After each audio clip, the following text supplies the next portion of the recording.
3 days before the wedding, her maid of honor quit the bridal party. No explanation, just tears. I found her crying in her car. She said, "You deserve to know what she did to me," then looked me in the eyes and asked, "Do you know who the baby belongs to?" The call came at 9:47 p.m. on Tuesday night, 3 days before Sarah's wedding. My phone buzzed against the kitchen counter as I finished loading the dishwasher, and when I saw my fiancé's number, I expected to hear last-minute venue details or flower arrangements gone wrong. Instead, Sarah's voice cracked through the speaker with a tremor I had never heard before.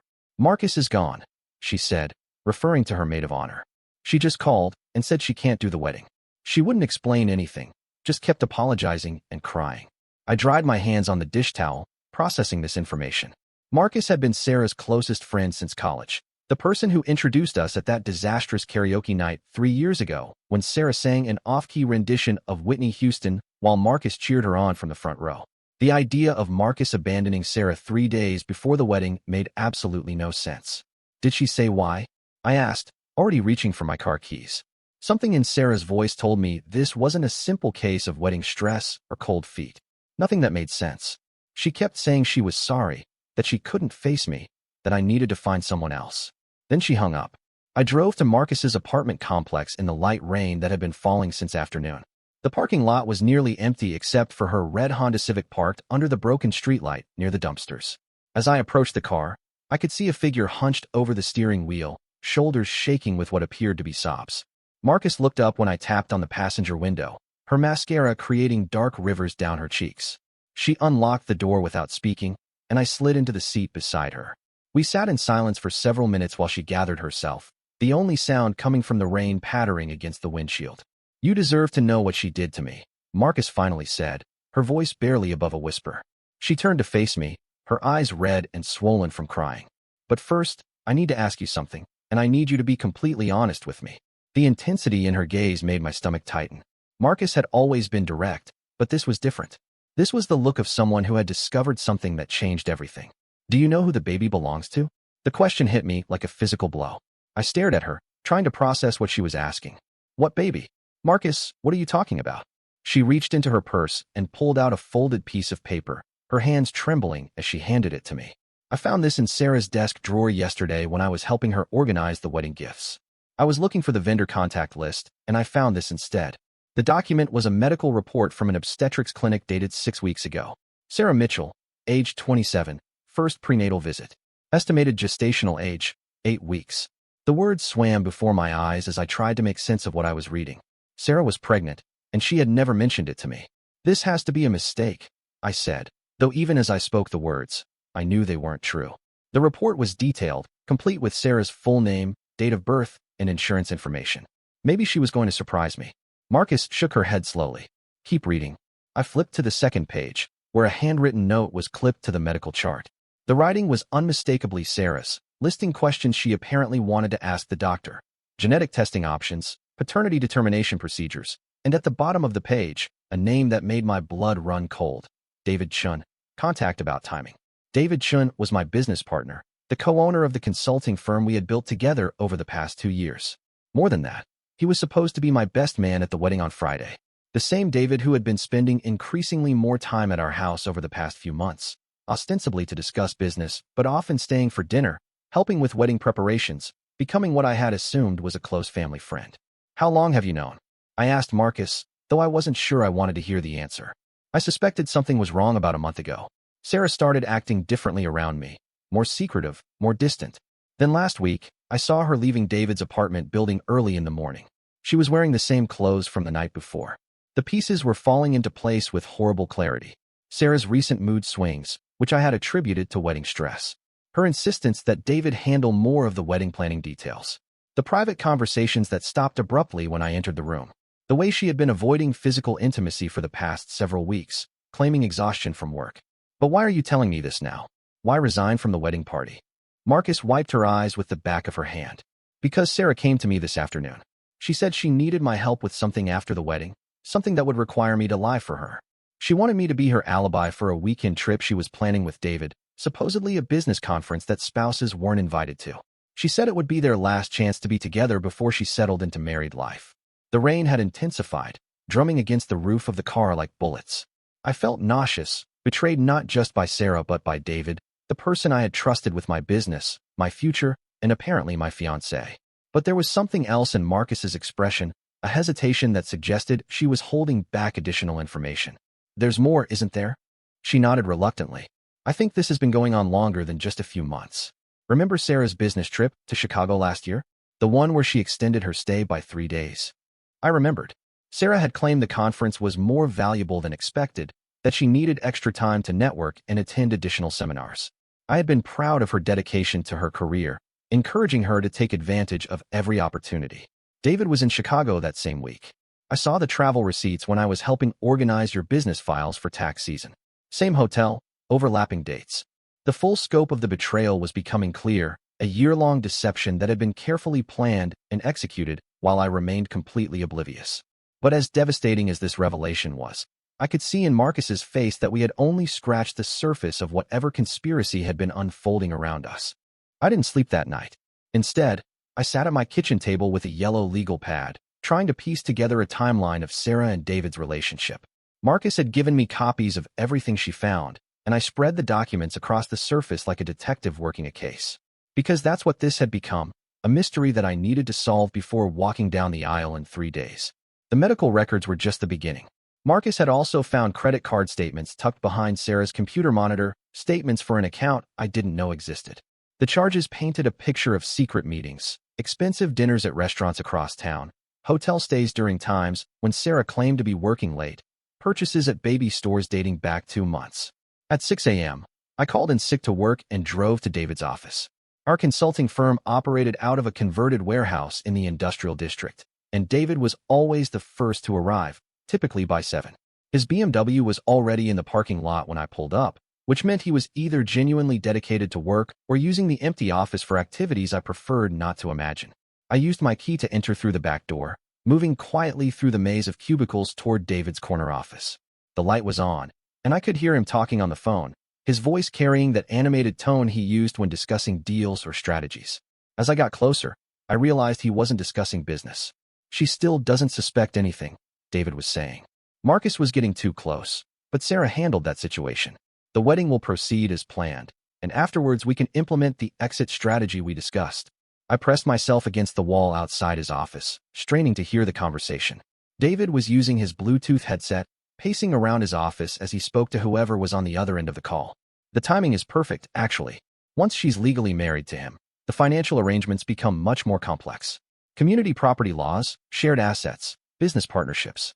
She'll be entitled to half of everything, which means we'll have access to resources we could never reach otherwise. My blood ran cold as I began to understand what I was hearing. This wasn't just an affair. This was a calculated scheme to defraud me, using marriage as a legal mechanism to access my assets and business equity. Sarah wasn't just cheating on me. She was actively planning to rob me. The baby complicates things slightly, but Sarah thinks she can manage that aspect. If necessary, we can always claim the timing was uncertain, that it could belong to either father. Paternity tests can be delayed, manipulated, especially if she maintains the fiction of wanting to preserve the marriage. I fumbled for my phone, activating the voice recording app as David continued his conversation. If this was going to court, I would need evidence of their conspiracy. No, I don't think he suspects anything. Marcus was the only real threat, and Sarah neutralized that by making her feel complicit. Guilt is a powerful motivator. Marcus won't say anything because she thinks she's protecting Sarah from consequences. The pieces were falling into place with sickening clarity. Marcus's resignation wasn't just about discovering the affair. She had been manipulated into believing that revealing the truth would somehow hurt Sarah more than help me. Sarah had played her perfectly, using their friendship as a weapon to ensure silence.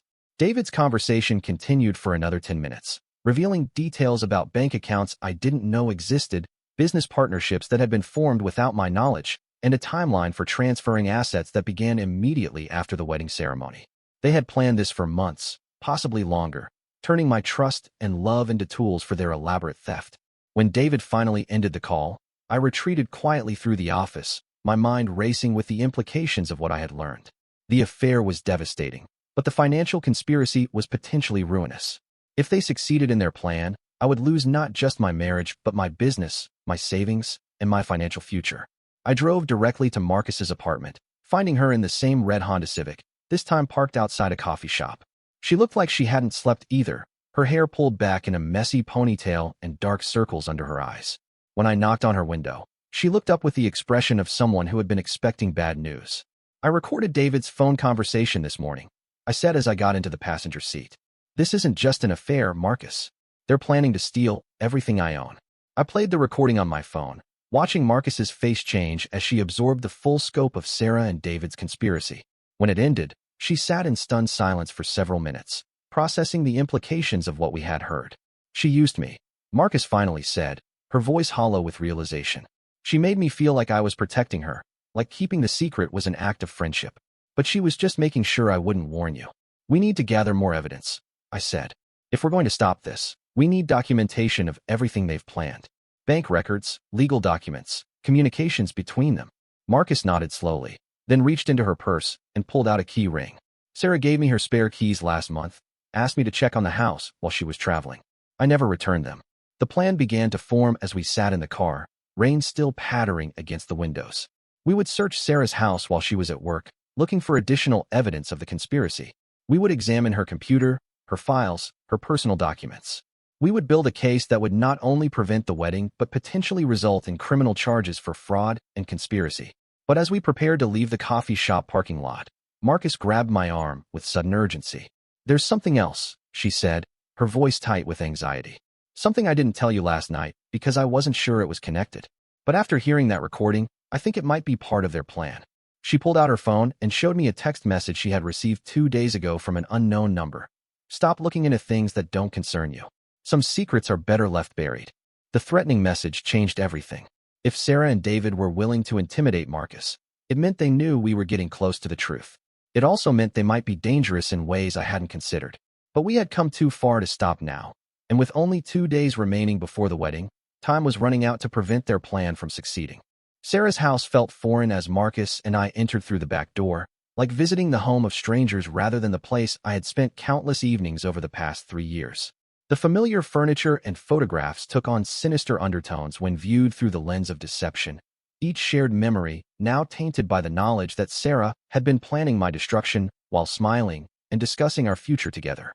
Marcus headed directly to Sarah's home office while I searched the bedroom, looking for any additional evidence of the conspiracy we had uncovered. Sarah's laptop was password protected, but I knew her well enough to guess that she would use something predictable yet personal. After trying several combinations, David Chin 2024 unlocked the screen, revealing a desktop that made my stomach lurch. Folders labeled Exit Strategy, Asset Transfer, and Legal Documentation were arranged neatly alongside normal work files. I opened the first folder and found detailed spreadsheets listing every asset I owned: my half of the business, my savings accounts, my investment portfolio, even the vintage motorcycle I had restored in my garage.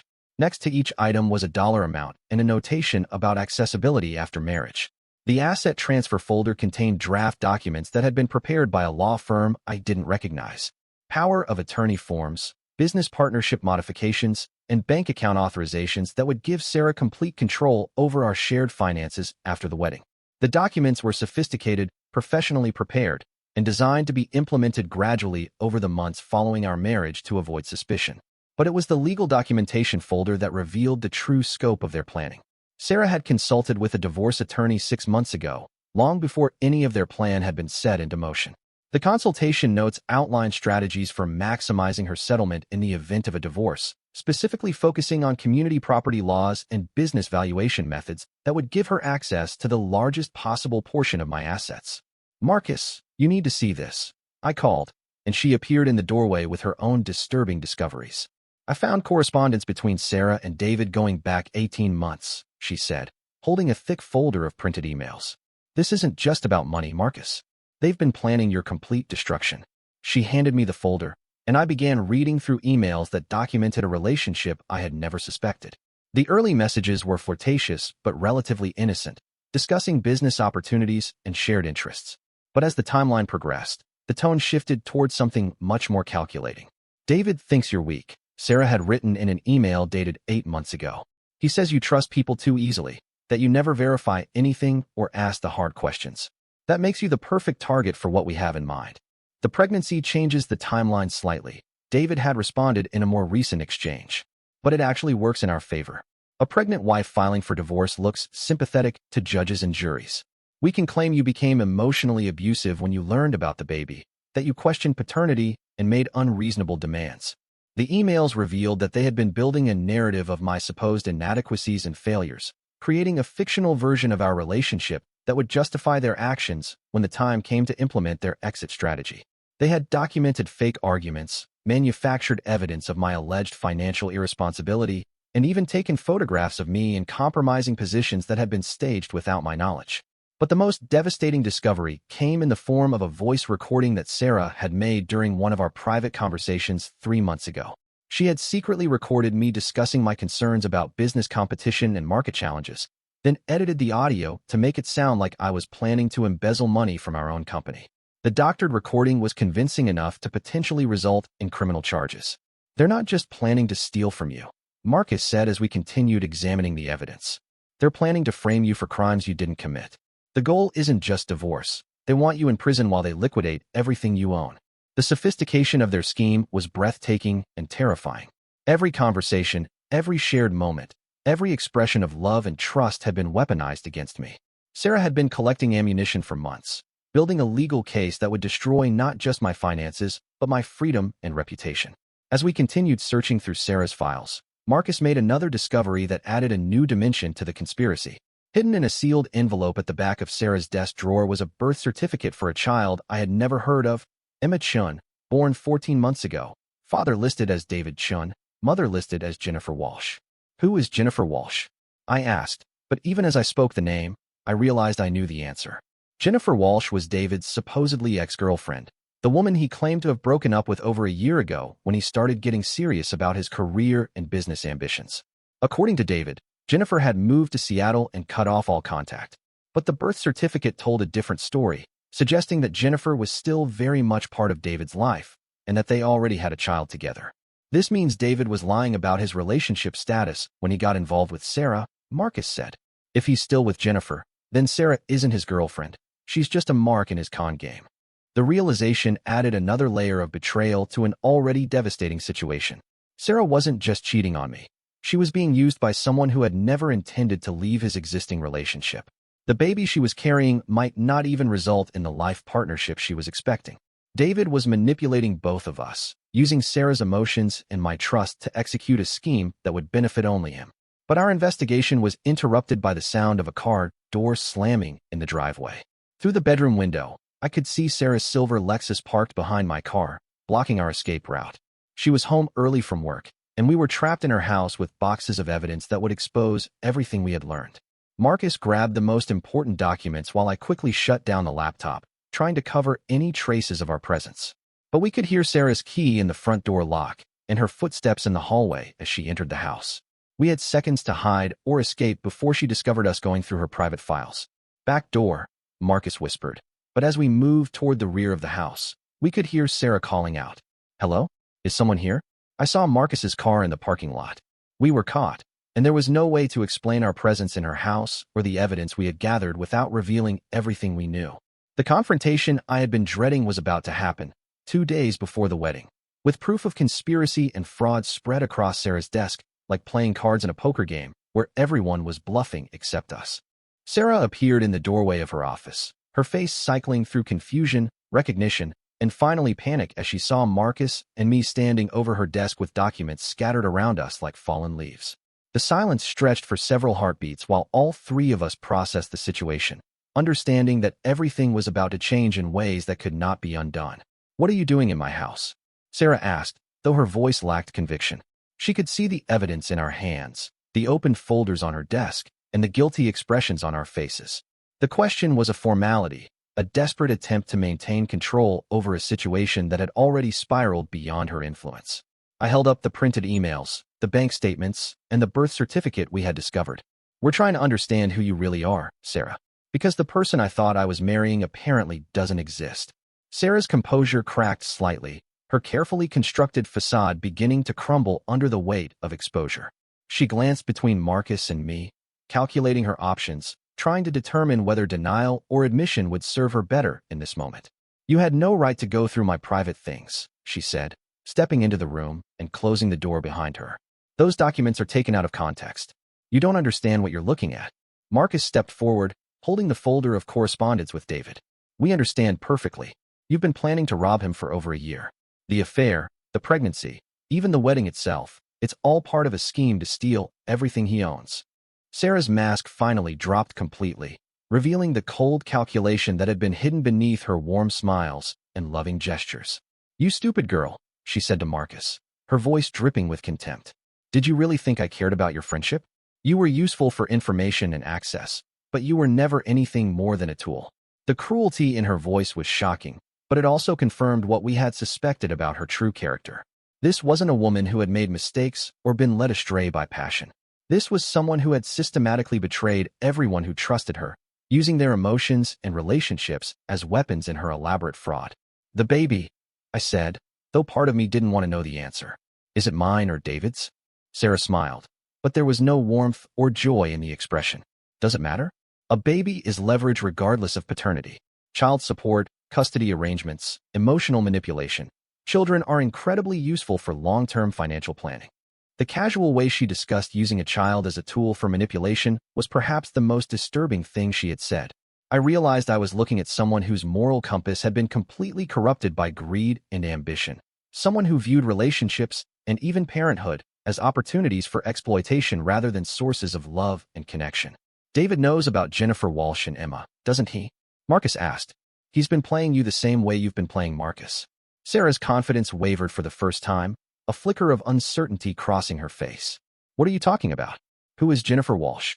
Marcus showed her the birth certificate, and I watched Sarah's world collapse in real time as she realized that she had been as much a victim of David's manipulation as I had been of hers. The man she thought was her partner in crime had been running his own separate scheme, using her just as she had been using me. He never left Jennifer, I explained, taking some satisfaction in Sarah's shocked expression. They have a 14-month-old daughter together. You're not his girlfriend. You're just another mark in his con game. Sarah sank into her desk chair, the weight of this revelation hitting her with visible impact. For a moment, she looked like the woman I had fallen in love with 3 years ago, vulnerable and hurt, and genuinely surprised by betrayal. But the moment passed quickly, replaced by a hardening of her features as she began to understand the full scope of her situation. None of this matters now, she said, though her voice lacked its earlier confidence. You can't prove criminal intent, and even if you could, exposing this would destroy all of us. David has been preparing for this possibility. He has evidence that implicates you in business fraud, recordings that could send you to prison. If you try to stop the wedding or expose our relationship, he'll use that material to destroy you. But I had been expecting this threat, and I was prepared for it. During our search of Sarah's house, I had found not just evidence of their conspiracy, but also the original, unedited recordings that David had used to create his fraudulent evidence against me. Sarah had kept copies of everything, including the raw audio files that would prove the edited versions were fabricated. David might have fake evidence against me, I said, pulling out a flash drive that contained the original recordings. But you kept the originals. These files will prove that his evidence was manufactured, which makes it criminal fraud rather than just civil theft. Sarah's face went pale as she realized that her thorough documentation, intended to protect her from David's potential betrayal, had instead provided us with the proof we needed to expose their entire scheme. Her paranoia and lack of trust in her co-conspirator had become the weapon that would destroy both of them. The sound of a car pulling into the driveway interrupted our confrontation. Through the window, we could see David's BMW parking behind Sarah's Lexus, trapping all of us in a situation that was about to become much more complicated. David was arriving for what he probably thought was a routine planning session for their post-wedding activities, unaware that their entire conspiracy had been exposed. He can't know that you found the Jennifer Walsh information, Sarah said quickly, her demeanor shifting from defiant to desperate. If he realizes that you know about his other family, he'll disappear completely. All the evidence, all the money he's already moved, it will vanish with him. Marcus and I exchanged glances, understanding that we were being presented with an opportunity to catch David in his own lies and manipulations. If we could make him believe that we only knew about the affair and not about the financial conspiracy or his secret family, we might be able to extract a confession or additional evidence that would ensure both of them faced consequences for their actions. What do you want us to do? I asked Sarah, though I was already formulating a plan that would serve our interests rather than hers. Pretend you just discovered the affair, she said urgently as David's footsteps approached the front door. Let him think he can convince you to forgive me, to go through with the wedding. He'll try to manipulate the situation to his advantage, but he won't run if he thinks his plan is still viable. The front door opened and David's voice called out cheerfully. Sarah? I saw some cars in the driveway. Are we having a pre-wedding party I forgot about? Sarah composed herself quickly, transforming back into the loving fiancé who had been betraying me for over a year. But now I could see the performance for what it was, the calculated expressions and manufactured emotions that had fooled me for so long. As David entered the office with his characteristic confident smile, I prepared to watch him walk into a trap of his own making, not realizing that Sarah and I were no longer the pawns in his game, but had become his judges and executioners.